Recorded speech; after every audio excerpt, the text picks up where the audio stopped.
स्वागत है आपको एक बार फिर से आपके अपने YouTube चैनल रस्तोगी कोचिंग में। आज के इस वीडियो में कक्षा 10 के रसायन विज्ञान के महत्वपूर्ण प्रश्नों के बारे में बताया जाएगा। तो आप सभी विद्यार्थी इस महत्वपूर्ण प्रश्नों को जो है अच्छे से तैयार कर लीजिए।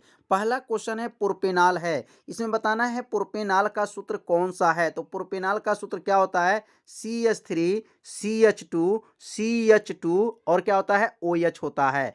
अब यहाँ पे कार्बन गिन लीजिए। कार्बन एक दो तीन, तीन कार्बन हो गया, C3 हो जाएगा। एच कितना है यहाँ पर? 3 2 5 2 7, एच क्या हो जाएगा? 7 हो जाएगा, OH हो जाएगा। मतलब इसमें कौन सा सूत्र सही होगा? तो C3H7OH इसमें सही हो जाएगा। इसमें दूसरा वाला ऑप्शन देख सकते हैं, सही है। अगला क्वेश्चन है अधातु है। तो अधातु कौन होते हैं? जो गैस होते हैं वह सदैव अधातु होते हैं। तो यहाँ पे देख सकते हैं फ्लोरीन गैस है, इसलिए क्या हो जाएगा? यह अधातु हो जाएगा। अगला क्वेश्चन है ठंडे जल में हाइड्रोजन गैस बनाती हैं लोहा, कापर, सोडियम, कार्बन। तो लिखेंगे ठंडे जल से हाइड्रोजन गैस बनाती हैं तो किसका प्रयोग करते हैं? सोडियम का प्रयोग किया जाता है। अगला प्रश्न है प्लास्टर ऑफ पेरिस बनाने की विधि एवं उपयोग लिखिए। तो प्लास्टर ऑफ पेरिस कैसे बनता है, बनाने की क्या विधियां हैं? जब जिप्सम को 120 से 130 डिग्री सेल्सियस तक गर्म करते हैं तो प्लास्टर ऑफ पेरिस बनता है। अब यहाँ प्लास्टर ऑफ पेरिस बनाने के लिए सबसे पहले जिप्सम को लेंगे। जिप्सम को जो है 120 से 130 डिग्री सेल्सियस पे जब गर्म करेंगे तो क्या बनेगा? यहाँ पर प्लास्टर ऑफ पेरिस प्राप्त होता है। अब इसका उपयोग कहाँ पे करते हैं? तो पहला इसका उपयोग होगा मूर्तियां या खिलौना बनाने में इसका प्रयोग किया जाता है। दूसरा, इसका प्रयोग टूटी हुई हड्डियों को जोड़ने के लिए प्लास्टर ऑफ पेरिस का प्रयोग किया जाता है। तो हड्डी जब टूट जाता है तो प्लास्टर ऑफ पेरिस का ही प्रयोग किया जाता है। अगला प्रश्न जो है यह बहुत ही महत्वपूर्ण प्रश्न है, हर साल के बोर्ड के पेपर में पूछा जाता है। रेडॉक्स अभिक्रिया को एक उदाहरण द्वारा समझाइए। रेडॉक्स अभिक्रिया क्या है और एक उदाहरण देकर के इसको समझाना है। वह रासायनिक अभिक्रिया जिसमें एक अभिकारक का ऑक्सीकरण हो तथा दूसरे अभिकारक का क्या हो? अपचयन हो, उसे रेडॉक्स अभिक्रिया कहते हैं। अब यहाँ पे देखेंगे CuO, यहाँ पर जो है क्या हो रहा है? यहाँ CU से ऑक्सीजन निकल गया है, तो यहाँ पर कॉपर बचा है और हाइड्रोजन में ऑक्सीजन क्या हो रहा है? जुड़ गया है। तो यहाँ ऑक्सीजन का जुड़ना क्या कहलाएगा? ऑक्सीकरण कहलाएगा। और यहाँ ऑक्सीजन का जो है ह्रास होना क्या कहलाएगा? अपचयन कहलाएगा। तो इस रिएक्शन को जो है आप सभी विद्यार्थी अच्छे से तैयार कर लीजिए। अगला प्रश्न है मेंडलीव के आवर्त नियम क्या है? इस सारणी के दो विशेषताएं लिखिए।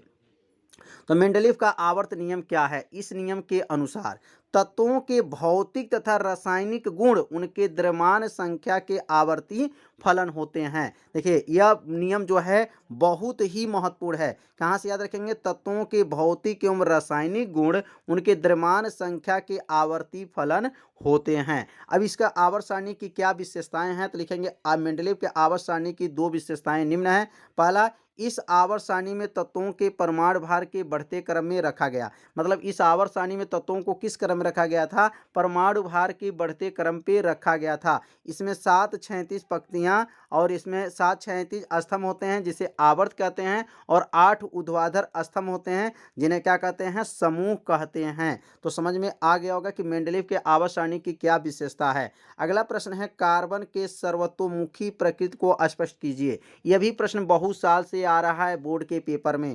कार्बन के सर्वतोमुखी तत्व है जैसा कि निम्न तत्वों को प्रमाणित होता है।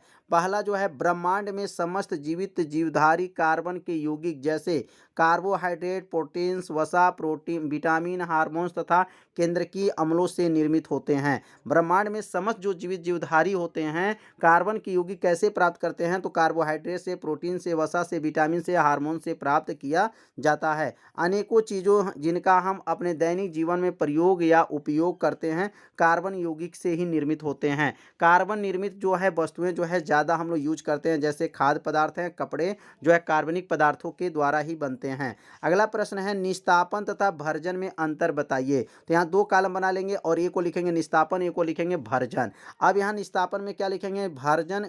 भर्जन क्रिया वायु के नियंत्रित मात्रा में होती हैं। अब यहाँ लिखेंगे, ध्यान देंगे, भर्जन जो क्रिया होता है वह नियंत्रित मात्रा में होती हैं। ध्यान दीजिएगा यहाँ पे जो जो लिखना है यहाँ पर भर्जन रहेगा, यहाँ निस्तापन लिखा गया है, यहाँ निस्तापन नहीं रहेगा, यहाँ भर्जन रहेगा और यहाँ पे जो है निस्तापन रहेगा। थोड़ा सा ये मिस्टेक हो गया है, यहाँ निस्तापन लिख लीजिएगा और यहाँ भर्जन लिखेंगे। भर्जन क्रिया वायु के नियंत्रित मात्रा में होती हैं और यहाँ निस्तापन क्रिया वायु के अनुपस्थिति में होती हैं। भर्जन क्रिया में अयस्क में उपस्थित सल्फर और आर्सेनिक की अशुद्धि वाष्पशील ऑक्साइडों में परिवर्तित होकर वायु के साथ बाहर निकल जाती हैं।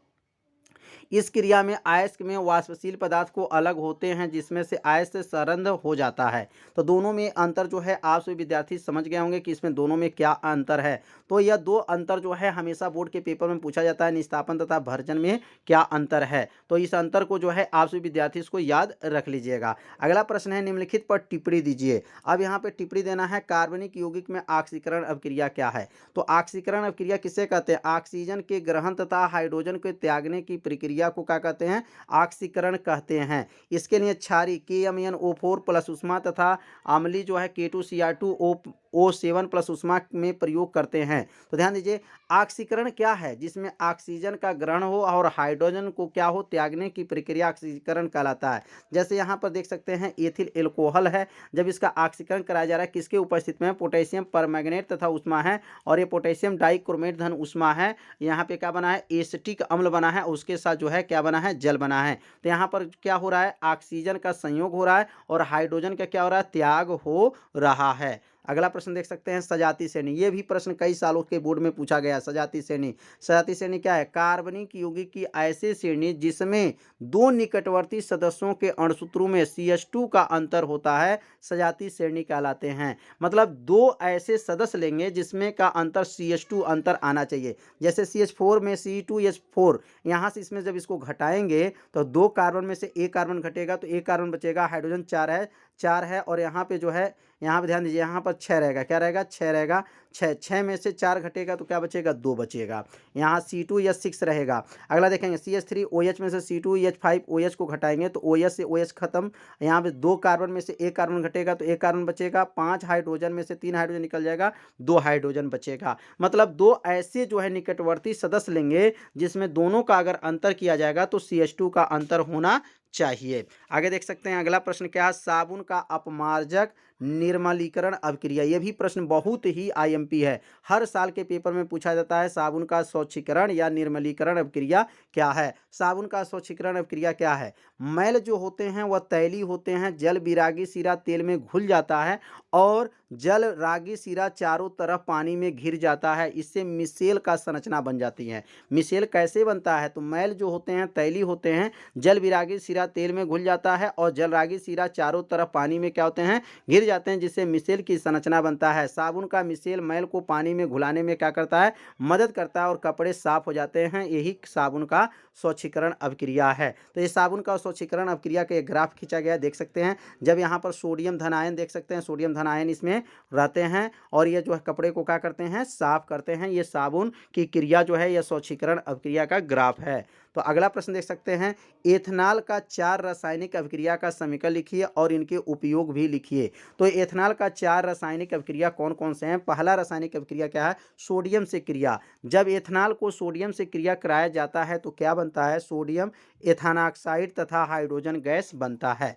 अब यहाँ पे जो सूत्र देख रहे हैं, यह जो किसका सूत्र है? तो यहाँ पर जो है एथेनॉल है। एथेनॉल मतलब एथिल एल्कोहल उसको कहा जाता है, जो शराब के रूप में प्रयोग करते हैं। और यहाँ सोडियम से क्रिया करता है तो क्या बना है? सोडियम एथानॉक्साइड और हाइड्रोजन गैस बना है।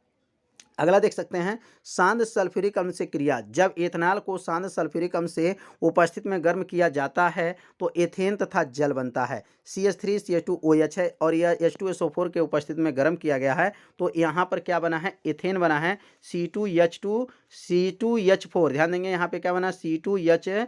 CH2 double bond CH2। यह जो है एथिलीन, याद रखेंगे, एथेन नहीं बनेगा, यहाँ पर एथिलीन बनेगा। क्या बनेगा? एथिलीन बनता है। तो समझ में आ गया होगा, यह बना है एथिलीन और क्या बना है? जल बना है। अगला जो देख सकते हैं रिएक्शन क्या है, एस्टिक अम्ल से क्रिया। जब एथिल एल्कोहल को एस्टिक अम्ल से क्रिया कराया जाता है तो एस्टर तथा जल बनता है। इस अभिक्रिया को एस्टरीकरण अभिक्रिया भी कहा जाता है। अब यहाँ एथिल एल्कोहल और एस्टिक अम्ल से कर्म करेंगे तो यह बनेगा एस्टर बनेगा और जल बनेगा। इस अभिक्रिया को क्या कहा जाता है, एस्टरीकरण अभिक्रिया कहते हैं। अमोनिया से क्रिया, जब एथिल एल्कोहल को अमोनिया से क्रिया कराया जाता है तो एथिल एमीन तथा जल बनता है। यह एथिल एल्कोहल हो गया और अमोनिया से क्रिया किया गया तो एथिल एमीन बना और जल बना। अब एथिल एल्कोहल का उपयोग कहाँ करते हैं, तो एथिल एल्कोहल का उपयोग ईथर, क्लोरोफार्म, सुगंधित पदार्थ बनाने में प्रयोग किया जाता है। एथिल एल्कोहल का उपयोग नशीली पदार्थ के रूप में होता है। मतलब एथिल एल्कोहल मतलब शराब के रूप में इसका प्रयोग किया जाता है। तो आप सभी विद्यार्थी आज का यह महत्वपूर्ण प्रश्न कैसा लगा, आप सभी विद्यार्थी जरूर कमेंट कीजिएगा, वीडियो को लाइक कीजिएगा और चैनल पे यदि आप पहली बार आए होंगे तो चैनल को सब्सक्राइब जरूर कर लीजिएगा। वीडियो को अपने सभी दोस्तों के पास शेयर जरूर कर दीजिएगा। मिलते हैं अब अगले भाग में, तब तक के लिए सभी विद्यार्थियों को नमस्कार।